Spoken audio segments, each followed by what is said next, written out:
How does a man worth $8 billion lose everything in a single night? For Sterling Blackwood, the answer began with a microphone and a fatal mistake.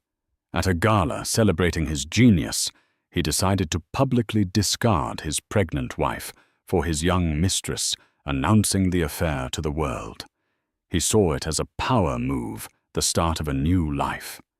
He never anticipated his wife would have a plan of her own, one that involved divorce papers, a camera crew, and a devastating clause in their prenup that would cost him not just his money, but his entire kingdom. The grand ballroom of the Astor Hotel was a universe unto itself, a swirling galaxy of champagne flutes, diamond earrings, and calculated smiles. Every star in New York's high society firmament was present, orbiting one central sun, Sterling Blackwood. Tonight was his coronation. The Apex Gala, an annual charity event, had chosen to honor him with its Visionary of the Year award. It was more than an award. It was a confirmation of his status as a modern-day king, the founder and CEO of Ether Innovations, a tech behemoth that had reshaped the digital landscape. Sterling stood near the marble-clad stage, a statuesque figure in a custom Tom Ford tuxedo. His dark hair was perfectly coiffed, his jawline sharp, and his eyes a cool shade of gray, swept across the room with the easy confidence of a man who owned it. He wasn't just in the room belonged to him. Every handshake was an act of fealty, every laugh a tribute. He was the master of this universe, and he savored the feeling like a vintage Bordeaux. On his arm was Scarlett Dubois. She was, in a word, breathtaking. A cascade of auburn hair fell over the bare skin of her back, showcased by a backless emerald gown that clung to her like a second skin. She was 24, a full 15 years younger than Sterling, an actress with a handful of minor roles and a major talent for capturing the spotlight. She moved with a liquid grace, her laughter a musical note in the symphony of chatter. To the uninitiated, she was simply his stunning companion for the evening. But to the inner circle, the whispers had been circulating for months. She was the reason Sterling's wife Amelia was so conspicuously absent. Robert Finch Sterling's harried but loyal head of communications hovered nearby, his face a mask of professional calm that barely concealed his churning anxiety. "The press is loving this, Sterling," he murmured, adjusting his glasses.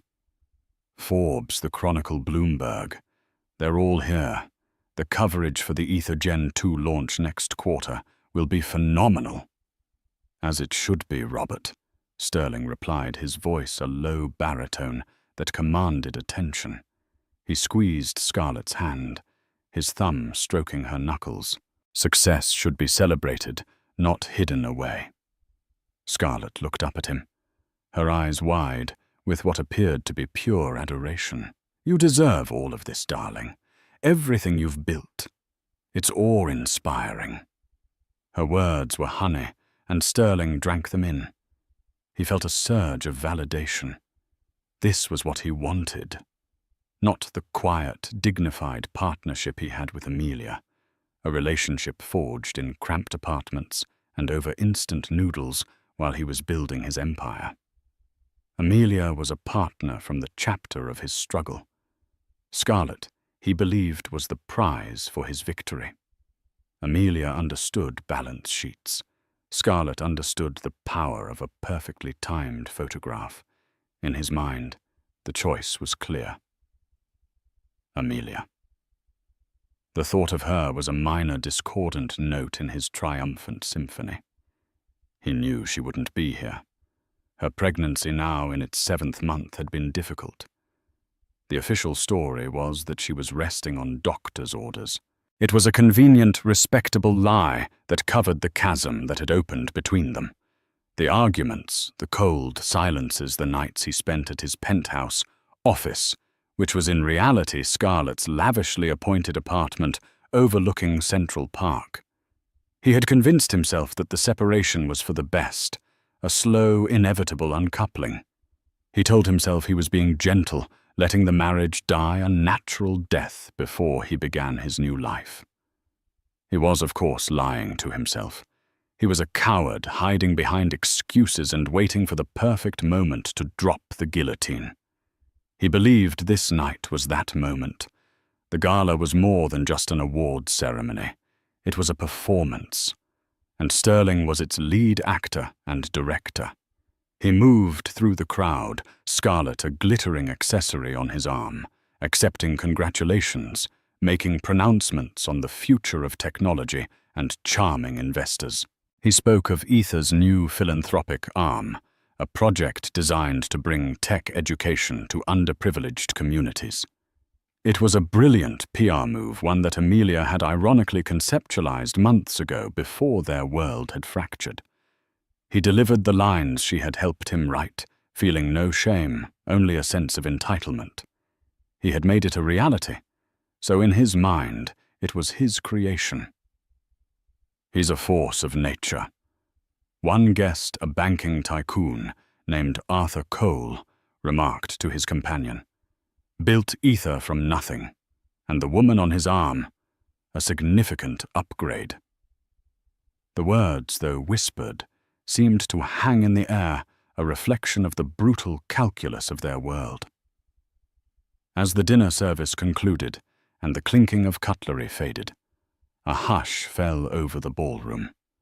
The event's host, a well-known television personality, took the stage. He delivered a glowing tribute to Sterling, listing his achievements like verses in a hymn. The speech was filled with words like innovator, disruptor, and titan. Sterling listened, his expression a careful blend of humility and pride.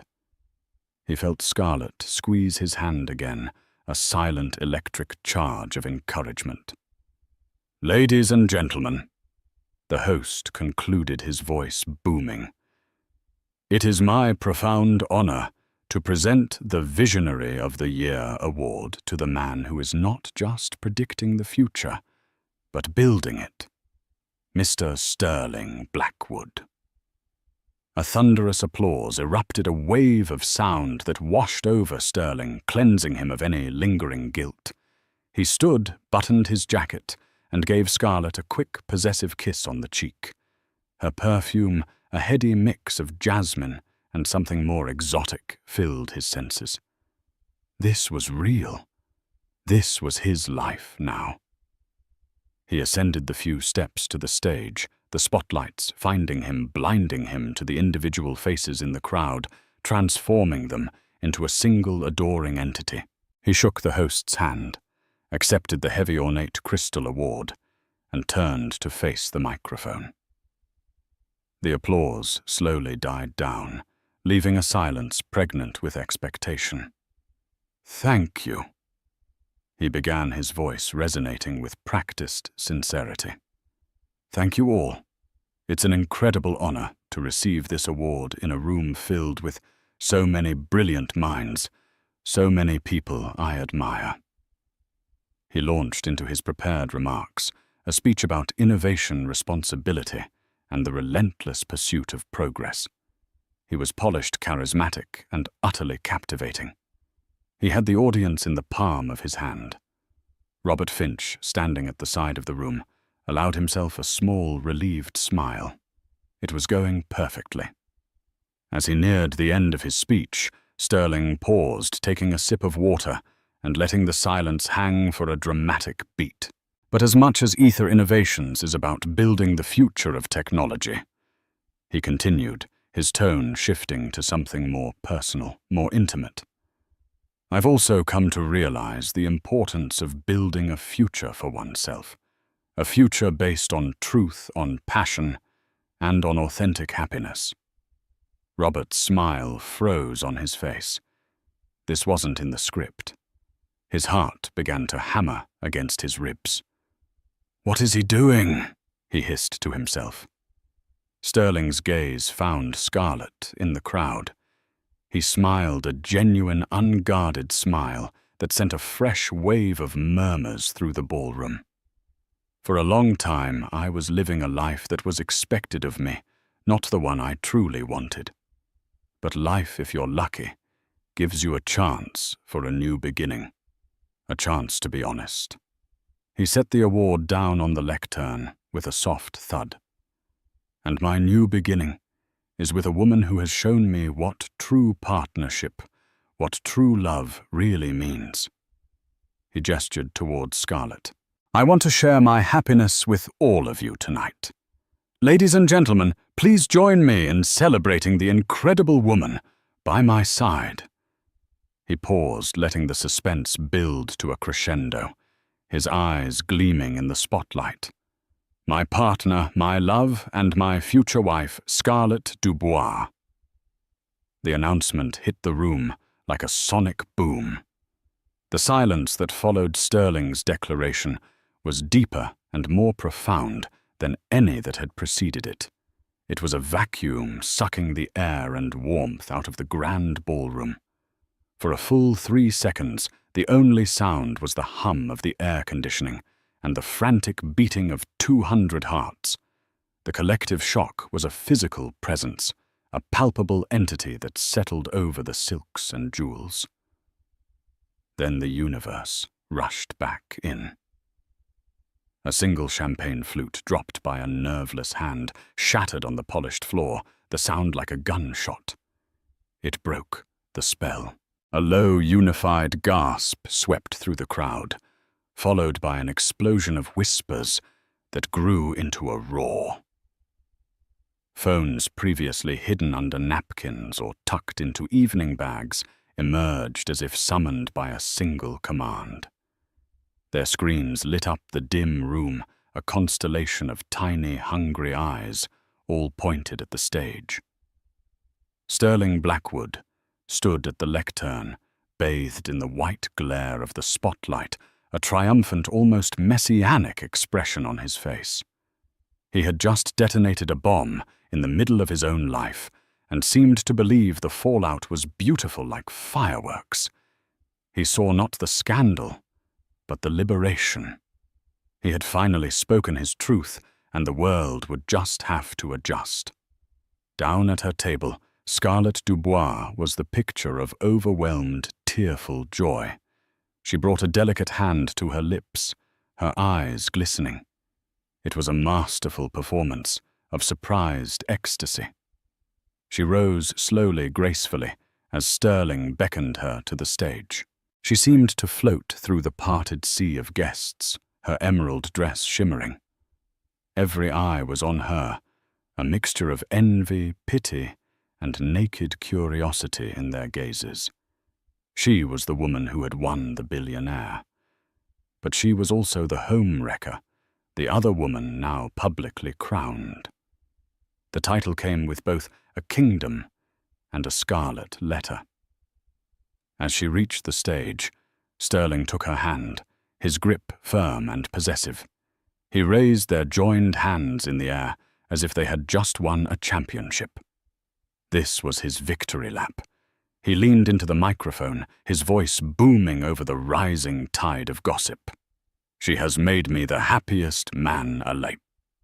The flashbulbs from the press section, which had been popping intermittently, now erupted into a relentless, blinding strobe. It was a feeding frenzy. The photographers jostled for position, their lenses like the muzzles of weapons aimed at the couple on stage. Sterling over here. Scarlett, give us a smile. The questions came next, shouted from the floor. Mr. Blackwood, are you confirming your separation? What about your wife, Amelia? Is she aware of this announcement? Sterling ignored them all. He leaned over and whispered something in Scarlett's ear, and she laughed, a sound that was both musical and, under the circumstances, jarringly inappropriate. He then kissed her a deep, passionate kiss meant for the cameras, for the world. It was a branding iron marking her as his. The action confirmed the narrative. The old was gone. The new had arrived. Robert Finch, meanwhile, was having a full-blown panic attack at the side of the room. His face had gone from pale to ashen. His phone was buzzing incessantly in his pocket, a frantic vibration against his leg. It would be the board, the investors, the legal team. He ran a hand through his already disheveled hair. "Idiot," he muttered, his voice trembling with a mixture of rage and terror. "You absolute, arrogant idiot." This wasn't a PR announcement. It was a self-immolation. He had spent years carefully curating Sterling's public image, the family man, the stable genius, the respectable philanthropist. In 30 seconds, Sterling had torched it all for a 24-year-old actress. Robert knew this wasn't just a personal scandal. It was a corporate crisis. Ether Innovations was Sterling Blackwood. His reputation was inextricably linked to the company's stock price. The market opened at 9:30 a.m. tomorrow. Robert felt a wave of nausea. The guests were no longer even pretending to be polite. The room had devolved into a chaotic hub of information trading. Whispers became open conversation. "I knew it. I saw them at Nobu last month. But Amelia is pregnant. Can you imagine? This is beyond scandalous. It's cruel. Her father is on the board of 3 major banks. This will not go over well." Penelope Hayes, a veteran journalist from the New York Chronicle, known for her incisive reporting, was not whispering. She was observing her mind, a steel trap cataloguing every detail. The defiant look in Sterling's eyes, the tremor in Scarlett's hand, despite her smile, the sheer theatrical audacity of the moment. She was already composing the lead paragraph of her story in her head. This wasn't just celebrity gossip. This was a story about power hubris and the spectacular collision of the personal and the professional at the highest echelon of society.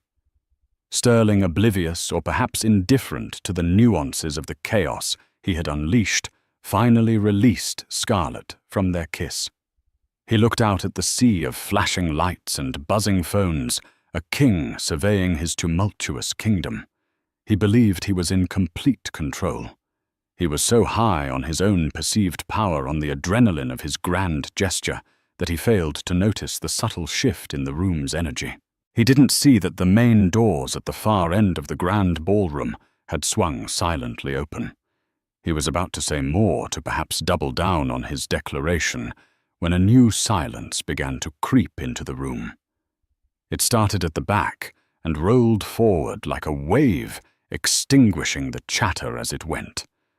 The frantic energy of the crowd didn't disappear. It changed, coalescing and refocusing on a new subject. Heads began to turn one by one away from the stage. The cacophony of the press photographers faltered.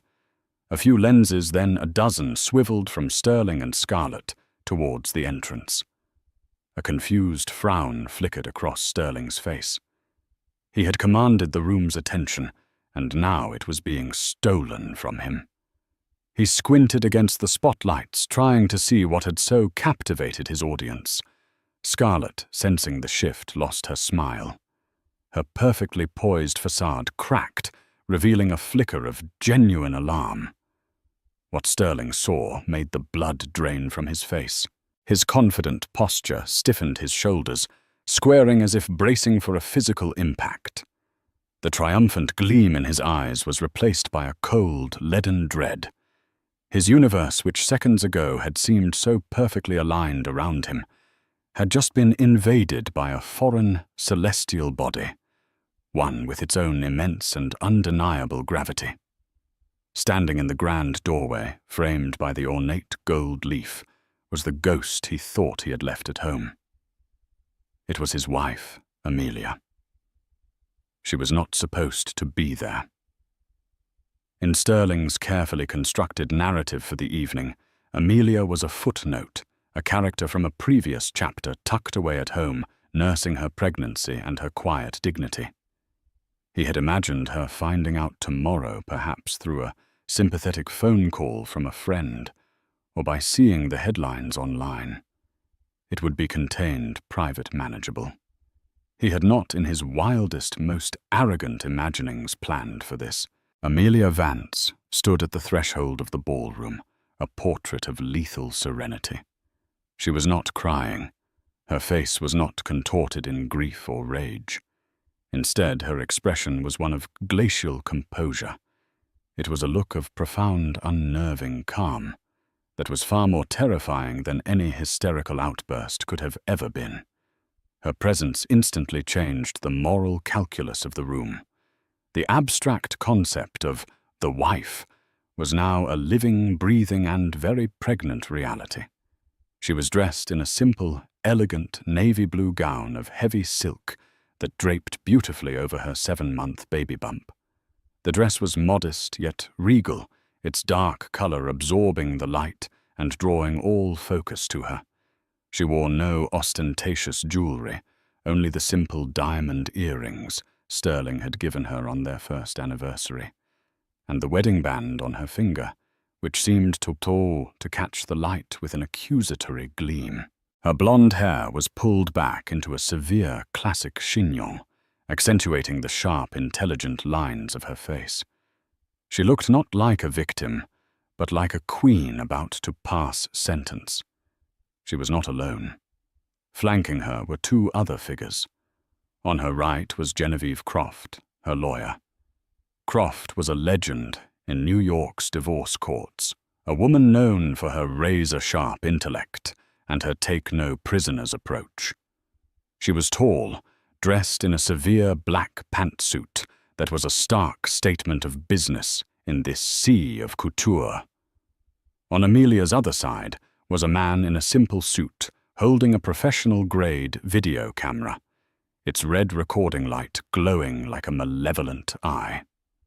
He was not with the press corps. His presence felt official, deliberate. The room was now utterly silent. The journey from the ballroom doors to the foot of the stage was perhaps 50 yards, but it felt like a mile. Amelia began to walk. Her steps were not hesitant. They were measured, deliberate, and imbued with an unshakable purpose. The crowd parted for her as if by royal decree. The whispers died in people's throats. The mobile phones that had been aimed at the stage now turned to track her slow, inexorable progress. She was a battleship, cutting through still water, leaving a wake of stunned silence. On stage, Sterling was paralyzed. The blood pounded in his ears. His mind, usually so quick and decisive, was a blank slate of white-hot panic. This was a scenario so far outside his realm of planning that he had no protocol for it. He looked at Scarlett, whose face had gone pale beneath her perfect makeup. The manufactured joy had vanished, replaced by the raw, undisguised terror of a usurper confronting the rightful queen. Her hand, still in Sterling's, was now slick with sweat. She took a half-step back, instinctively trying to hide behind him. Penelope Hayes, the journalist, felt a thrill of pure, predatory adrenaline. She gestured subtly to her photographer. "Get her face," she mouthed. "Every expression." This was no longer just a story about an affair. This was a public execution. Amelia's eyes were fixed on one person, and one person only, her husband. She didn't look at the shocked faces of their friends and colleagues. She didn't acknowledge the flashing cameras or the pointing phones. Her gaze was a laser beam, and it pinned Sterling to the back of the stage. He could feel its physical weight. In her eyes, he saw none of the warmth he had once known, none of the love they had shared. He saw only a vast, cold emptiness, the dead calm at the center of a hurricane. As she drew closer, the details of her appearance became sharper. He noticed the dark circles under her eyes, a testament to sleepless nights, but they did not make her look weak. They made her look formidable, like a warrior who had been through a great battle and had emerged harder, stronger. Her pregnancy was not a vulnerability. It was her armor. It was a visible symbol of his betrayal, a living, growing testament to the family he was trying to discard. She reached the foot of the stage and stopped. She did not need to raise her voice. She did not need to scream. The charged silence of the room amplified her very presence. She simply stood there looking up at her husband and his mistress, and waited. The power dynamic in the room had been completely inverted. Minutes ago, Sterling had been the king on his throne. Now he was a prisoner in the dock, and his judge had just arrived.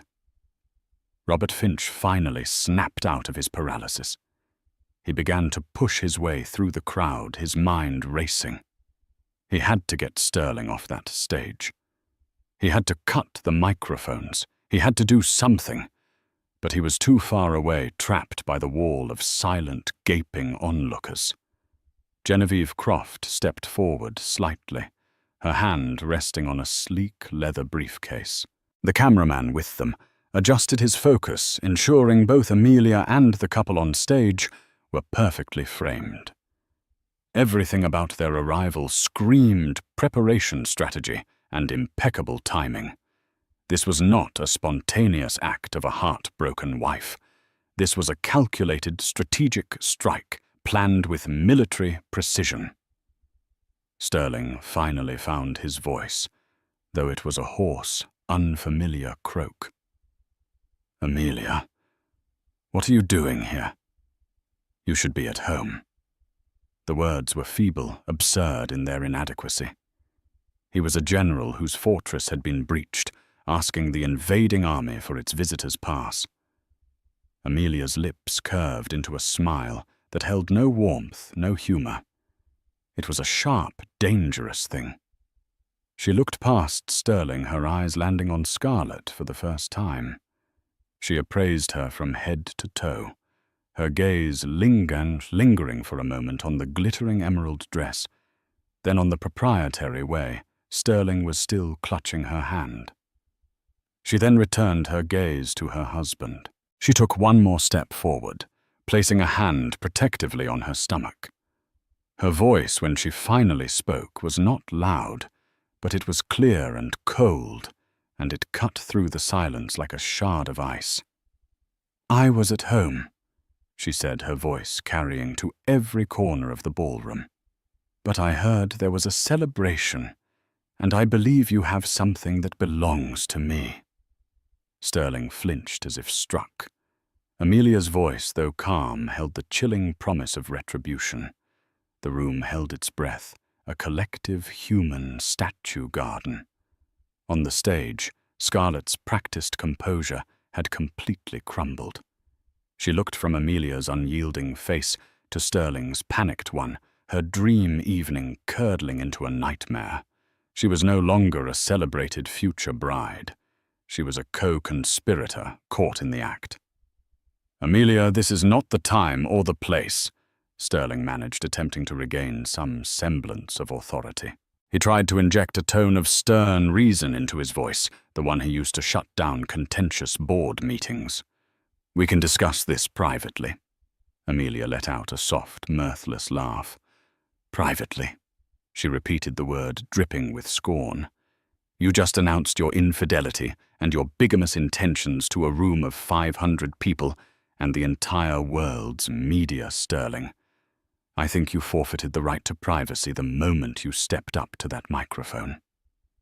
Her gaze swept across the audience, and for the first time she acknowledged them. She wasn't asking for their pity. She was making them witnesses. "My husband, the visionary of the year," she said, her voice laced with irony, "seems to have had a vision of a future that conveniently omits a few key details. His wife, for one, and his unborn child." A wave of sympathetic and scandalized murmurs rippled through the crowd. The narrative was now firmly in her control. She had recast the scene, not as a domestic dispute, but as a public betrayal of the highest order. Genevieve Croft, Amelia's lawyer, chose this moment to act.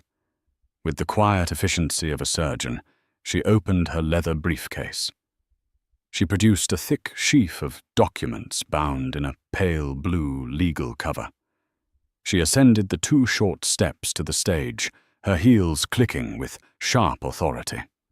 She walked directly past the frozen figure of Scarlett and stood before Sterling. She did not say a word. She simply held out the documents. Sterling stared at the papers as if they were a venomous snake. He knew what they were. He just couldn't comprehend how they were here now, in this moment of his supposed triumph. "What is this?" he asked, his voice barely a whisper. It was Amelia who answered from the floor, her voice ringing with clarity. "That Sterling is our future, the one you didn't bother to plan. Those are our divorce papers." The flashbulbs erupted in a blinding, percussive frenzy. The sound was like a volley of gunfire. The reporters surged forward, shouting questions that blended into an incoherent wall of sound. "Amelia, are you filing for divorce tonight? What are your terms? Mr. Blackwood, any comment?" Sterling didn't take the papers. Genevieve Croft, undeterred, placed them firmly on the lectern, right on top of his award acceptance speech. The symbolism was brutal. His personal downfall was literally eclipsing his professional peak. "You can't do this," Sterling stammered, his eyes darting between Amelia and the legal documents. His mind was scrambling, trying to find a move, a strategy, but he was hopelessly outmaneuvered. "Oh, I can," Amelia said, her voice hardening. "And I have.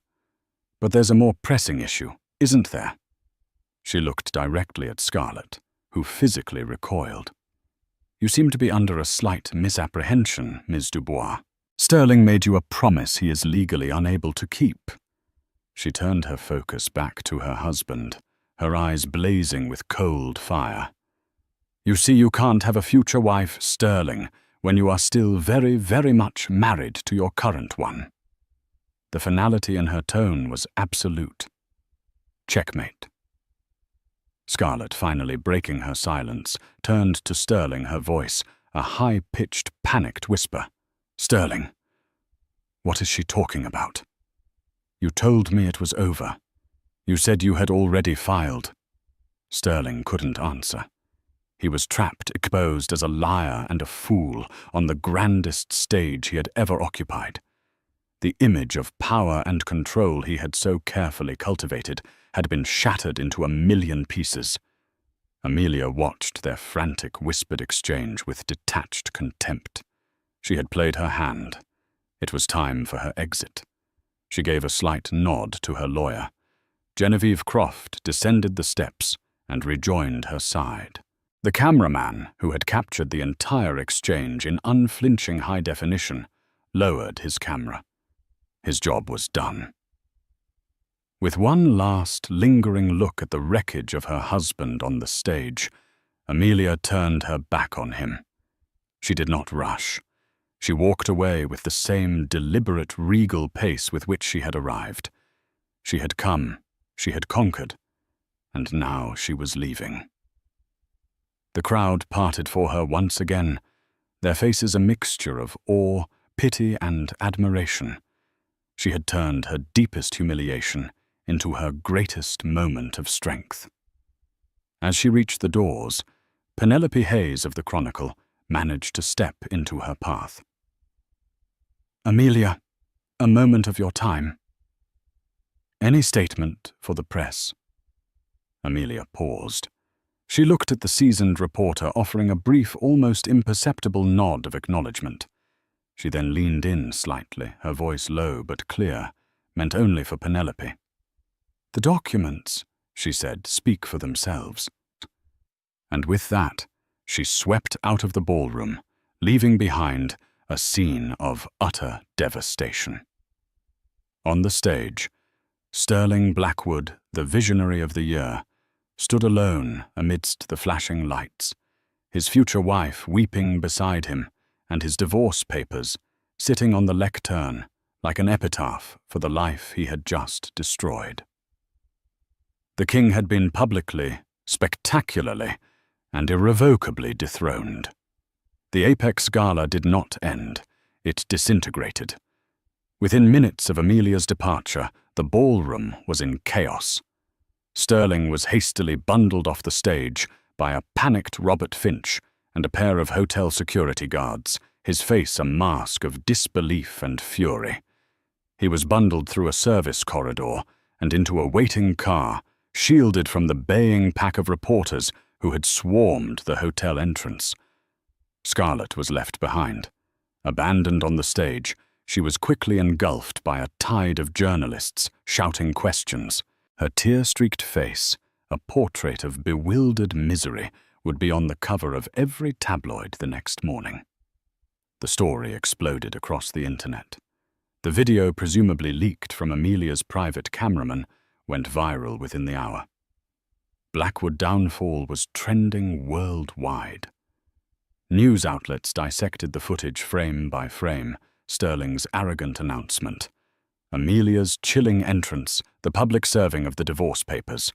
It was a morality play for the digital age, and the world was captivated. The immediate professional fallout for Sterling was catastrophic. By the time the New York Stock Exchange opened the next morning, Ether Innovations was already in free fall. Pre-market trading showed the stock down by 15%.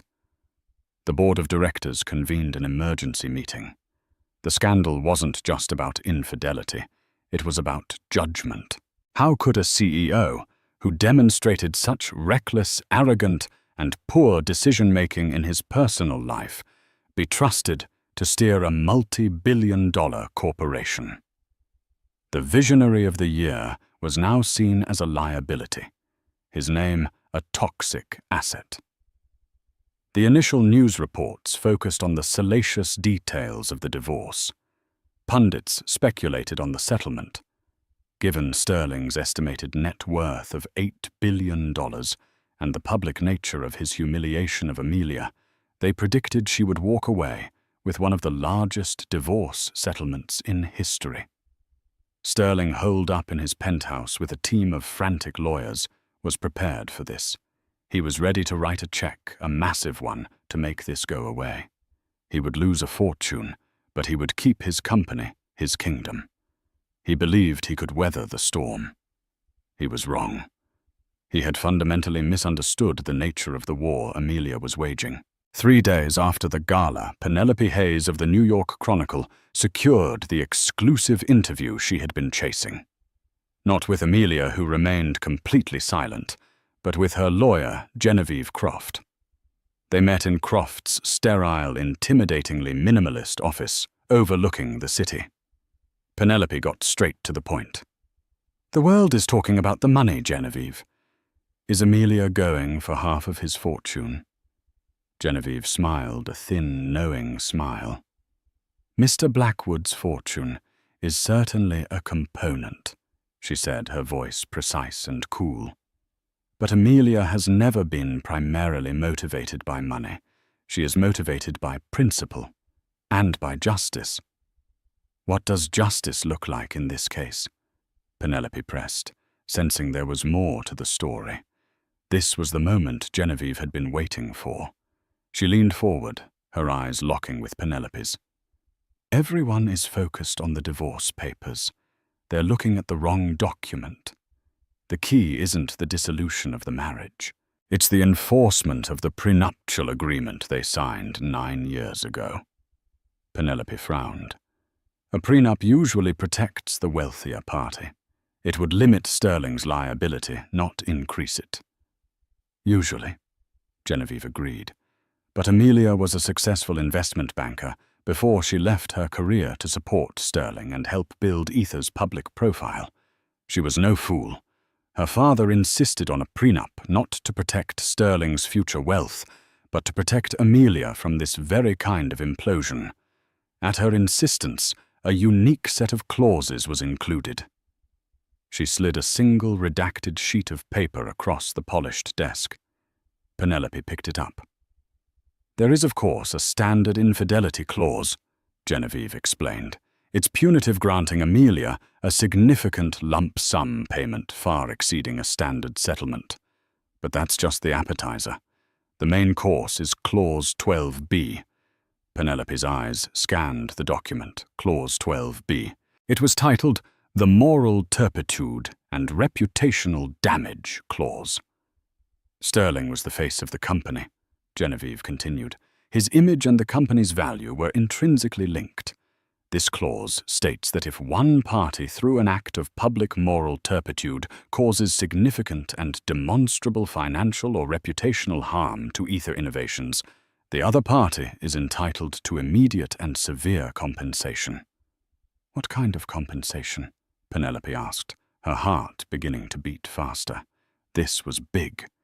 It's not financial, Genevieve said, delivering the killer line. The penalty isn't gauche. The penalty is a transfer of assets. Specifically, it triggers the transfer of 51% of Sterling Blackwood's personal voting shares in Ether Innovations to Amelia Vance. Penelope Hayes stared at the lawyer, her mind reeling to process the information. It wasn't about the money. It was never about the money. It was about power. It was about control. Amelia wasn't trying to take Sterling's fortune. She was trying to take his company. His public announcement at the gala, followed by the stock plummeting 22% in 2 days. That's your trigger. Penelope stated, the pieces clicking into place. It's the very definition of the clause, Genevieve confirmed. He publicly humiliated his pregnant wife, announced an intention to commit bigamy, and in doing so single-handedly wiped over $4 billion off the company's market capitalization. It's the cleanest trigger event I've ever seen in my career. The article was published the next morning under a banner headline, "The Billion-Dollar Betrayal, Blackwood's Prenup Could Cost Him His Empire." The story sent a new shockwave through Wall Street and Silicon Valley. Sterling Blackwood hadn't just made a personal mistake. He had committed corporate suicide. He had been so blinded by his own arrogance, so eager to discard the woman who had helped build him, that he had forgotten the fine print of the contract he signed years ago. The twist was brilliant in its brutality. Amelia wasn't the scorned wife seeking revenge through alimony. She was the shrewd strategist, the wronged queen who had been given the contractual keys to the kingdom by the king himself. He had handed her the weapon, and his own hubris had loaded the bullet. Now she was simply pulling the trigger. The battle for Sterling's billions was over. The war for Ether Innovations had just begun. The revelation of Clause 12B turned the public scandal into a legendary corporate showdown. Sterling Blackwood, who had been licking his wounds and planning a financial settlement, was now fighting for his professional life. He assembled a ferocious legal team, decrying the prenup as unconscionable and predatory. His lawyers painted Amelia as a vindictive gold digger, a Machiavellian schemer who had been waiting for years to pounce. But the narrative wouldn't stick. Public sympathy was overwhelmingly with the pregnant wife he had so cruelly cast aside. The contract was ironclad, signed by Sterling when he was desperate for Amelia's family connections to secure his first round of funding. He had been so focused on protecting his then meager cash that he had been careless with the currency he now valued most control. Ether Innovations was paralyzed. The board was fractured, with some loyalists supporting Sterling and others terrified of the ongoing stock hemorrhage and the potential for shareholder lawsuits calling for his immediate resignation. The company that had been the darling of the tech world was now a punchline, its visionary leader embroiled in the messiest divorce of the decade. Weeks turned into a brutal, grinding month of legal skirmishes and media attacks. Sterling grew haggard, the confident titan replaced by a cornered, paranoid man. He became obsessed with the idea that this was all a conspiracy, that someone had manipulated events to lead him to this downfall. His primary target of suspicion was Scarlett Dubois. After being abandoned at the gala, Scarlett had vanished. Her agent released a statement saying she was devastated and had been misled by Sterling. She played the part of the naive, heartbroken young woman caught in the crossfire. But Sterling, stewing in his penthouse office, started pulling at the threads of their relationship. He remembered how she had subtly encouraged him to be more public, how she had planted the seed of making a grand gesture at the Apex Gala. "You need to own your truth, Sterling," she had cooed. "Don't let anyone make you feel ashamed of our love." At the time, he had seen it as loving encouragement. Now he saw it as a deliberate push towards the cliff's edge. He hired a private investigator, a former Mossad agent named Kalen, to dig into Scarlett's life. He wanted dirt, anything he could use to discredit her, and by extension the narrative that had ruined him. He expected to find a history of dating wealthy men, perhaps some minor scandals. What Kalen uncovered was far more complex and far more devastating. The report landed on Sterling's desk a week later. It was a thick file filled with financial records, travel logs, and encrypted communication transcripts. The truth it revealed was a second, perfectly executed twist in the plot against him. Scarlett Dubois was not her real name.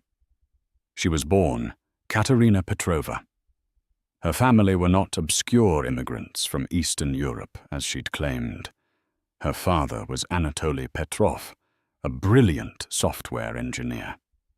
And 10 years ago, Anatoly Petrov had been one of the 4 original co-founders of Ether Innovations, back when it was just a handful of geniuses in a garage. Sterling felt a cold dread creep up his spine as he read on. The official story was that Anatoly and the other 2 co-founders had cashed out early, selling their shares to Sterling for a modest sum before the company went public. The reality as detailed in Kalen's report was far uglier. Sterling had used deceptive legal tactics and exploited their lack of business acumen to force them out, effectively stealing their intellectual property and their stake in the company that would later be worth billions. Anatoly Petrov had fought him in court for years, lost and died of a heart attack, 2 years later a broken and impoverished man. Katerina, his daughter, was 19 when he died. She had watched her father, a man she idolized, be destroyed by Sterling Blackwood's ruthless ambition, and she had vowed revenge. The report laid it all bare. The aspiring actress persona was a cover. She had spent 5 years meticulously planning her infiltration of Sterling's life. She changed her name, underwent subtle cosmetic procedures, and studied his habits, his tastes, his psychological profile. She learned he had a weakness for younger, adoring women who fed his ego. She manufactured a chance meeting at an art gallery, and from there she played her part to perfection. She was never in love with him. She was a weapon of vengeance. The report even included encrypted emails between her and the children of the other 2 co-founders Sterling had cheated. They called their plan Project Icarus. Their goal was not to get money from Sterling. Their goal was to make him fly as close to the sun as possible and then watch him burn. They had researched his life, his history, and his marriage. They knew about the prenup. They had likely been the ones who anonymously tipped off Amelia's lawyers to start looking closely at Clause 12b. Scarlett's entire mission was to manipulate Sterling into committing a public act of self-sabotage so spectacular that it would trigger the clause. The Apex Gala wasn't his idea. It was hers, whispered into his ear at his most arrogant and vulnerable moment. She didn't want his money. She wanted to see him lose the one thing he loved more than any person, his company. And she wanted him to lose it to the woman he had so carelessly betrayed. It was a form of poetic justice so perfect, it was almost beautiful. Sterling dropped the report on his desk. The room felt like it was tilting. He wasn't the victim of a vindictive wife. He was the architect of his own demise, haunted by the ghosts of his past sins. He had built his empire on a foundation of betrayal, and now the children of the men he had wronged had returned to collect the debt. Scarlett Dubois hadn't been his future wife. She had been his executioner sent from a past he thought he had buried long ago. He had been so busy watching Amelia the enemy in front of him that he never saw the dagger coming from the person sleeping in his bed. The unraveling was complete. He was utterly and completely beaten. The final confrontation did not take place in a sterile courtroom or a high-stakes boardroom. It took place in the neutral territory of Genevieve Croft's 40th floor office, a glass-walled coup overlooking the city sterling Blackwood, once considered his. The air was thick with tension, a fragile peace before the final surrender. Present were Sterling and his lead counsel, a grim-faced man who knew the fight was over. Across the vast mahogany table sat Amelia, the picture of serene strength with Genevieve by her side. But there were two other people at the table, a surprise Sterling was not prepared for. A man and a woman in their late 20s, their faces etched with a gravity that belied their years. Sterling recognized them instantly from the private investigator's report. Daniel Chen and Maria Rossi, the children of the other two co-founders he had forced out of ether a decade ago. Scarlett, or rather Katerina, was not present. Her part in the drama was over. There were no pleasantries. Genevieve Croft began, her voice crisp and formal. "We are here to discuss the terms of the transfer. The courts have validated the claim. As of 9 a.m. this morning, a controlling interest in Mr. Blackwood's voting shares in Ether Innovations belongs to Ms. Vance." Sterling's lawyer started to speak a weak protest about appeals, but Genevieve cut him off with a sharp look. "We can spend the next 5 years and $50 million in litigation."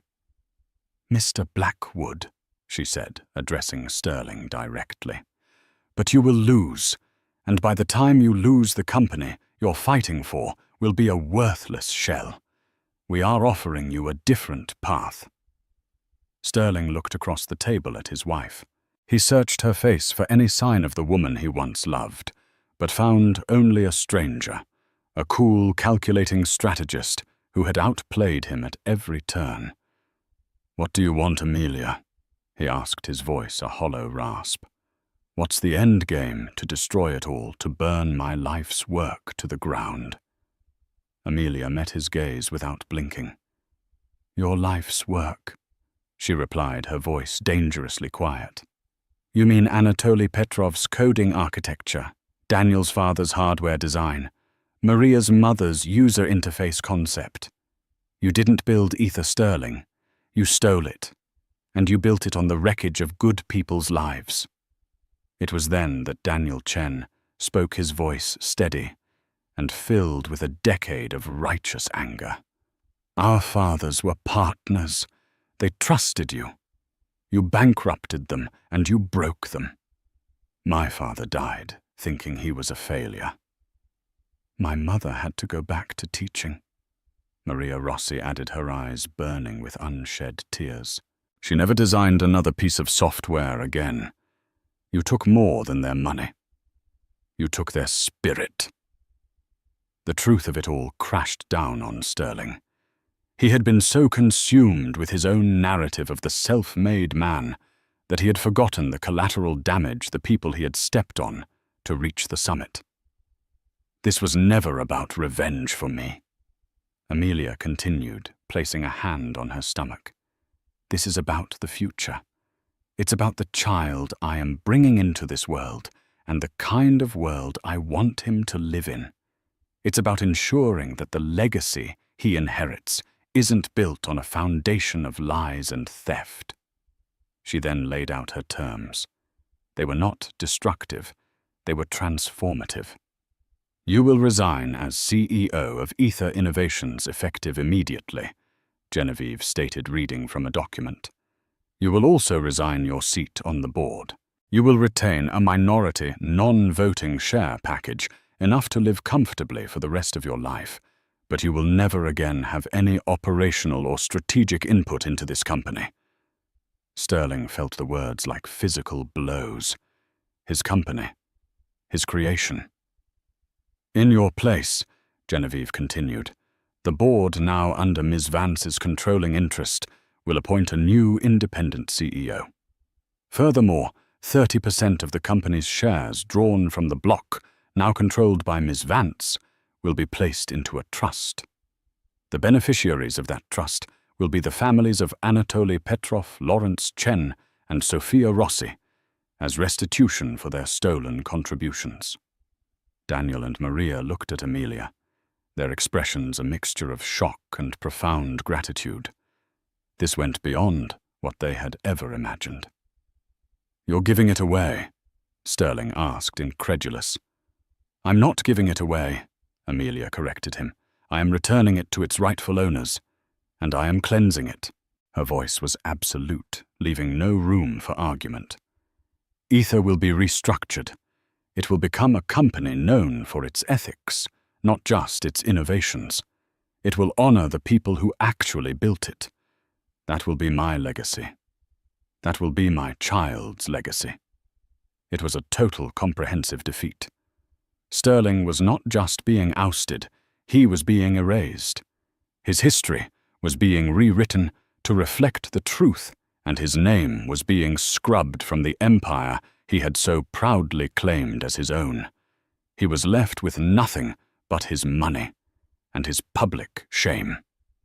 He looked around the room at the faces of the people whose lives he had impacted so profoundly, the wife he betrayed, the children of the partners he cheated. He saw no gloating, no triumphant celebration. He saw only a quiet, somber resolution. Justice. He finally slumped in his chair, the fight draining out of him. He gave a single, slow nod to his lawyer. "Accept the terms." Amelia stood up, her part in the meeting concluded. She did not give Sterling a final, parting glance. He was already a part of her past. She walked towards the door, pausing beside Daniel and Maria. "Let's build something better," she said, softly to them. As she left the room, Sterling Blackwood stared out the window at the city skyline. It was the same view he had looked at every day for years, a vista of power and possibility. But for the first time, he didn't see a kingdom at his feet. He saw a world that was moving on without him, a future he had no part in, a legacy of his own making that had been justly and brilliantly undone. The king was dead. Long live the queen. And so the story of Sterling Blackwood comes to a close. It serves as a stunning, real-world reminder that hubris has a price and that karma sometimes keeps meticulous receipts. Sterling's public declaration of love for his mistress wasn't just a personal betrayal. It was a catastrophic miscalculation that cost him everything he held dear. He lost not just his wife, but his entire empire. Amelia Vance, once the silent partner, emerged not as a victim, but as a master strategist. She didn't just get even. She got justice, rewriting the history of the company and securing a new future for herself, her child, and the families her husband had wronged. It's a gripping saga of power, deceit, and the epic downfall of a modern-day titan brought about by the two women he fatally underestimated. If this incredible story of justice and consequence captivated you, please show your support by hitting that like button. Sharing this video with someone who loves a story of epic revenge, and subscribing to our channel for more true stories that are almost too unbelievable to be real. Click the notification bell so you never miss an update. Thank you for listening.